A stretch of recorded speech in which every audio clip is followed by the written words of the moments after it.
안녕하세요. 더 퓨처입니다. 오늘 시장 분석을 시작하죠. 녹화 시간은 4월 6일 저녁입니다. 시작하기 전에 잠깐 코로나 최신 동향만 얘기하고 넘어가죠. 확진자 수가 130만을 넘었고 사망자 수는 7만 명을 넘었네요. 아직 진행 중인 케이스도 계속 상승 중이고 그 숫자도 2, 3일 내로 100만을 넘어서겠습니다. 몇몇 좋아지고 있는 점은 완치된 사람이 늘어나고 있고 이번 주말이면 60만 정도 될 것 같습니다. 또 일간 확진자의 숫자가 점점 줄어들고 있고 특히 유럽 중에서도 스페인, 이탈리아, 독일에서의 감소세가 눈에 띕니다. 시장은 바이러스의 상승에도 불구하고 경기가 좋네요. 다우는 7.73% 상승하고 마감했습니다. 정책 이반자들과 연준으로 인해 유동성이 강화되고 있습니다.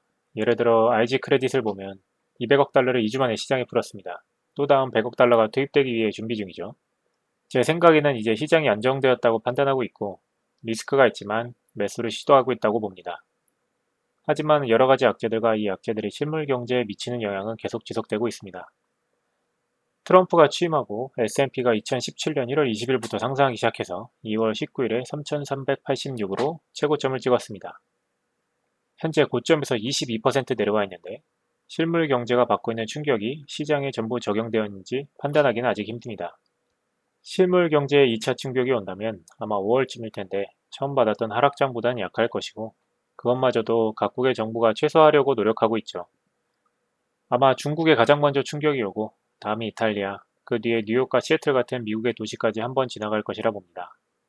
지금까지의 과정을 보았을 때 8월쯤에는 정리가 될 것이라 생각하고 있고요. 제가 현재 주의 깊게 보고 있는 건 중국발 서플라이 체인 문제입니다. 최신 중국 경기 동향 보고서들을 보면 대부분 4분기에는 예전 수준으로 회복될 것이라 보고 있고 최악의 경우 2021년 초까지 영향을 줄 것이라 판단하고 있습니다. 가장 큰 단점은 소비 주체인 시민들의 지갑이 너무 얇아졌고 계속 문제가 있을 수도 있다는 거죠. 가장 안 좋은 케이스는 초기에 시장에 너무 많은 개입을 해서 성장 동력이 모자란 것이고 최상의 시나리오는 6월쯤 경제가 다시 굴러가기 시작하고 7, 8, 9월을 지나 연말까지 서플라이 체인 문제를 가지고 있지만 이겨내는 겁니다. 하지만 시장에는 아직 많은 문제가 있고 대표적인 게 오일이죠. 감산 합의 회의가 목요일로 미뤄졌는데 조정이 되면 겨우 반 정도 회복되었다고 봅니다. 그 외에도 많은 악재들, 특히 작은 비즈니스 오너들과 그 직원들의 수입도 문제지만 신용 등급의 하락도 문제죠. 사람들이 돈을 빌릴 여력이 없어지면 마찬가지로 구매력의 하락을 의미합니다. 현재 뉴욕을 보면 컨벤션 센터도 병원으로 쓰이고 있는데 워싱턴이나 오클라호마 같은 곳은 작년과 비슷한 생활을 하고 있어요. 대부분의 사람들은 본인 스스로에게 일이 닥칠 때까지 크게 신경을 안 씁니다. 미국의 소규모 자영업자들에게 어떤 충격이 올지 계속 지켜봐야 돼요.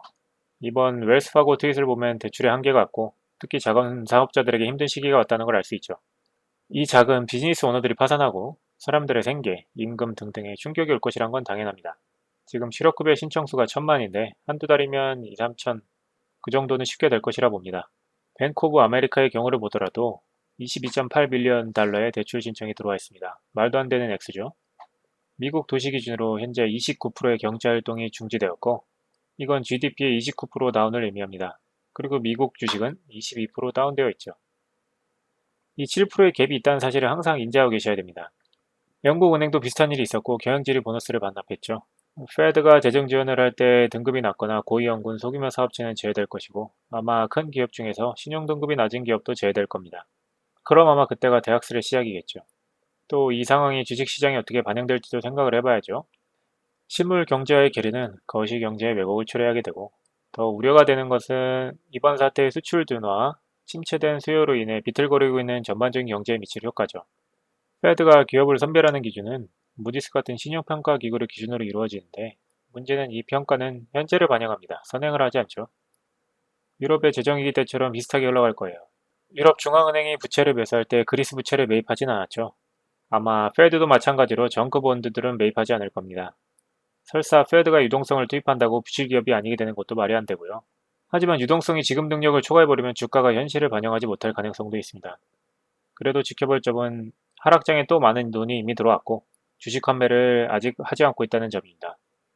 이 돈들은 시장의 큰 안정제가 되어주고 있고 그 흐름이 계속 유입되고 있죠. 제가 걱정하는 건 이러한 요인들이 완화되지 않고 충돌하면 다음 하락장에서 생각보다 더 큰 충격이 올 수도 있습니다. 그래서 2분기는 가격이 책정되는 기간이 될 겁니다.